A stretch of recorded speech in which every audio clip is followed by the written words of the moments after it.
Innocent people shouldn't be hurt, but I'm in support of keeping it totally open. I couldn't care less. You got a lot of people that it could be mentioned in those files that don't deserve to be people, because he knew everybody in Palm Beach.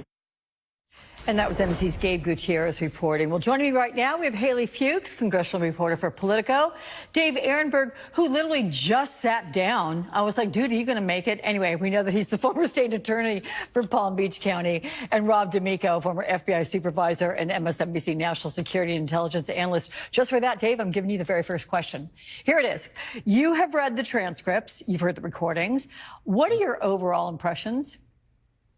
Well, Lizzie, and by the way, that's your producer. I want to thank her for getting me in the chair first off. And I don't even want to know what was going on. Anyway, go ahead. She's been working with me hard to get me in this chair. So, Alex, here's the deal. None of this is going to placate Trump's base. What they tried to do is to do the piecemeal approach. First, they tried to get the grand jury transcripts.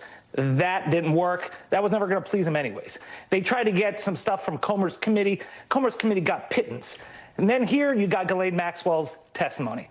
That is not going to move the needle, because the purpose of Ghislaine Maxwell's testimony is only to exonerate Donald Trump. And Trump got what he wanted. But it does not satisfy the MAGA base's yearning for the Epstein files. That's what they want. So you can do all this distraction all you want. It's not going to feed these people who are livid because they've been told that there is this Epstein file and this client list, and there are the names of these prominent Democrats on top, and yet they're not getting any of it. So all this stuff with Ghislaine Maxwell is just window dressing, and it's not going to have an impact on the greater debate. Rob, let's play another part of the recording. Take a listen to this. And there's photographs of, I think you're in some of the photographs as well. Those all appear to be social settings. Yes, that's my memory. If there were social settings, I don't know. Epstein's, if he had, whatever the nature of the president's friendship, if you will, or however you want to define that with Epstein, I was never witness. I think they were friendly, like people are in social settings. I don't think they were close friends.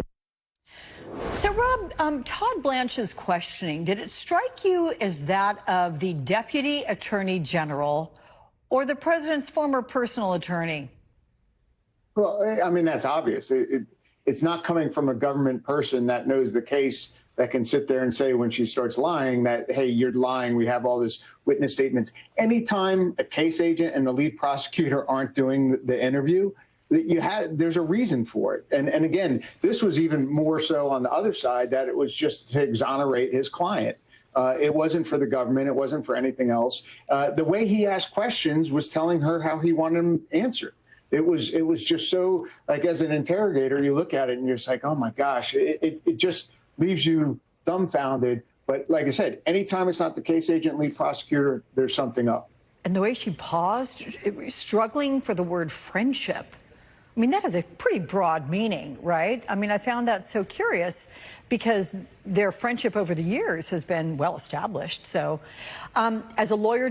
Guys, the folks that were hurt in all of this and who are being reheard by the decision sword Trumper, speaking out in others as well. Off course, but like it's no coincidence. If you've seen the families and fellow wires that represent the familia Sander, the people directly affected, they're coming out and they're saying, on behalf of these people who were you, where woe, were young at the time. Some a timesmaners, but certainly what you would call.